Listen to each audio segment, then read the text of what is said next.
Hello, everyone. I hope that you're having a good week. Here we are in Module 2. So, as I was watching the election results last night, I saw a lot of connections to what we're going to look at in this module, um, especially as I re-listened to some of the statements that the political commentators were making. So, I kept hearing things like black men didn't vote for the vice president as much as pollsters thought they were going to. Or suburban women are turning out to vote because they don't like President Trump's rhetoric. Or the Latino community in South Florida is not the same as the Latino community in Texas or in Arizona. And as leaders of social justice and equity, we know that these are generalities, and we know that these are statements which are not necessarily true because we're only looking at one part of a person. So one of the concepts that you're going to look at in this module is the idea of intersectionality. You're going to watch a video by Crenshaw, who's one of the key scholars in this idea and in this work. And the idea of intersectionality is just that when we're looking at individual, we're working with individuals and learning of their story and their struggles that they're facing or the obstacles that they're trying to overcome, that we need to look at many different things that define them. That black man isn't just a black person. He's also a man. He also is defined by his socioeconomic status. He also is defined by his education. He may also be defined by his region or geography. And all of those things help define who he will vote for and who he will pick. But American politics says, again, that he should vote for the Democratic candidate. And that's not necessarily true. As I was looking and doing research recently, I came across the work of Cardi and Mahanti, who are both scholars at the University of Syracuse and both work with the Feminist Freedom Warrior Project. And they said all of us live complex lives that require a great deal of juggling for survival. What that means is that we are actually living at intersections of overlapping systems of privilege and oppression. And I think that this is something that speaks to what's going on in the news right now and in our world right now, but I think we can also apply that to our classrooms as we tend to do as educators. As I was sitting in a meeting today, I again listened to statements that were very similar to the kind of statements that we're hearing on the news right now.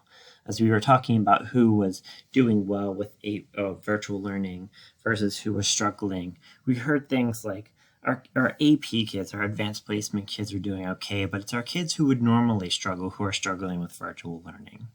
And we know that's not true.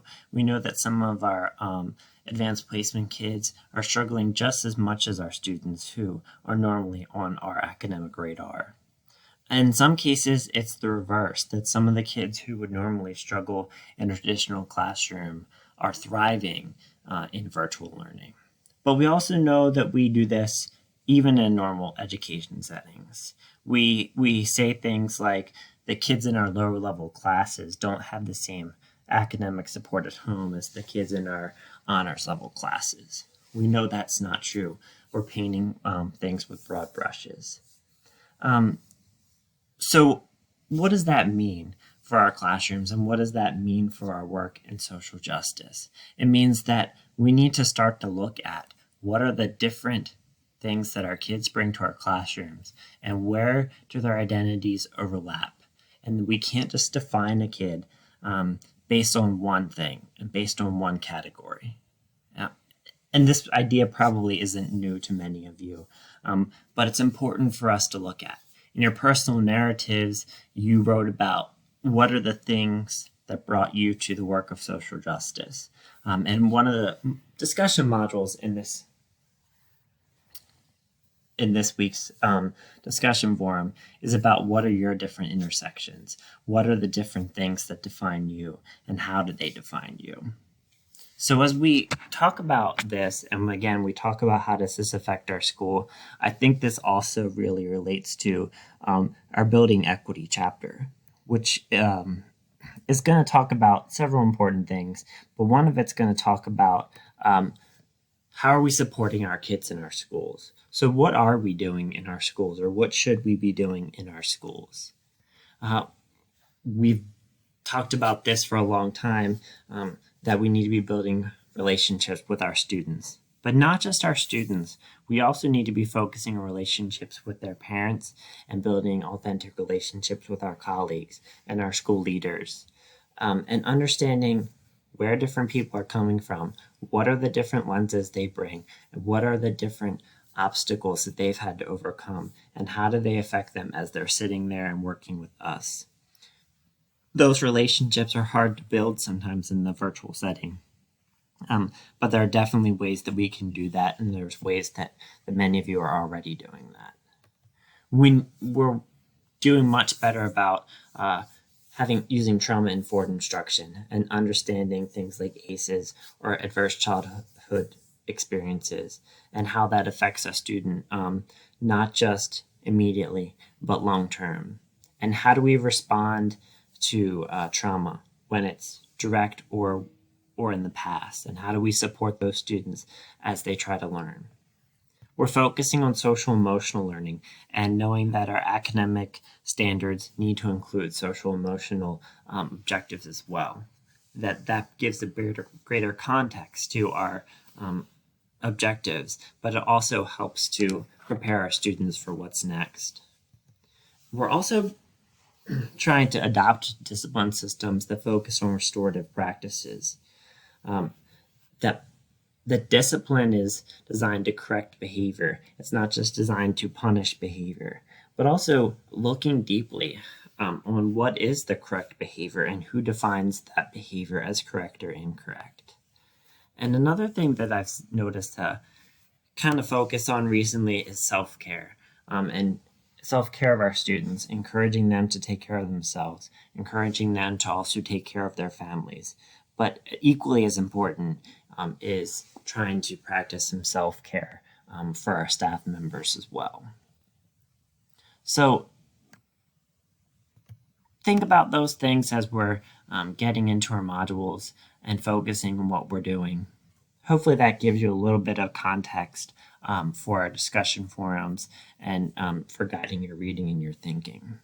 Some other housekeeping items while you're here. Number one, our discussion forum in Module 1 was just off the charts awesome. I appreciate your honesty with each other, not having really met each other and just beginning to work with each other. I appreciate your feedback and your reflection, and I look forward to that in Module 2 as well. You'll notice that in Module 2, as I talked about last week, there's only 2 discussion threads. Remember that you should have 3 posts in each discussion thread.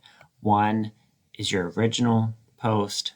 Hopefully you'll get that up within the next day or so, and then try to come back and respond to at least 2 other peers. So you should be posting at least 6 times throughout the next week and a half as we go through this module. Also, don't forget to post your learning log. Your learning logs have been great and continue to be just as reflective as your discussion forums. And remember, they can be informal and they can take whatever format works best for you. There is no major assignment in this module, but I do want you to start thinking about the next 2 assignments. They're described at the bottom of both this module and in Module 3 and in Module 4. The assignment that's due in the next module, Module 3, is the Myspace Exploration. And a lot of what you learn about in Chapter 1 and Chapter 2, particularly Chapter 1 of the Building Equity text, will help you to understand what you're looking for in the Myspace Exploration project.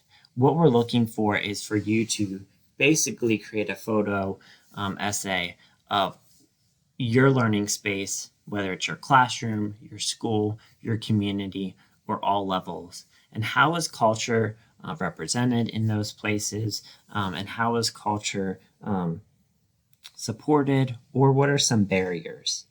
And you'll present that in a PowerPoint type presentation. If you're going to do a Google slide, that's fine too. Just make sure you link that and make it available to your colleagues. you'll post that in the Module 3 discussion forum when it's due. Don't forget that there's also an assignment example here for the Myspace presentation, which you can check out just as an example. You should try to get about 20 pictures and talk about 20 different things as you go through your different learning. There's 2 examples there. Check them out as you need to. The other assignment that you might want to start thinking on is the focus group project, which is due towards the end of Module 4, but you could start working on it now. For the focus group project, you're picking a group of people and creating a focus group around one topic. And it's a topic that's important to you in education.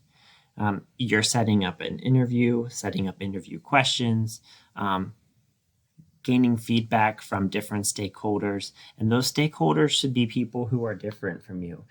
People of a different race, people of different gender, people of different roles in education, but not people who look and think exactly like you.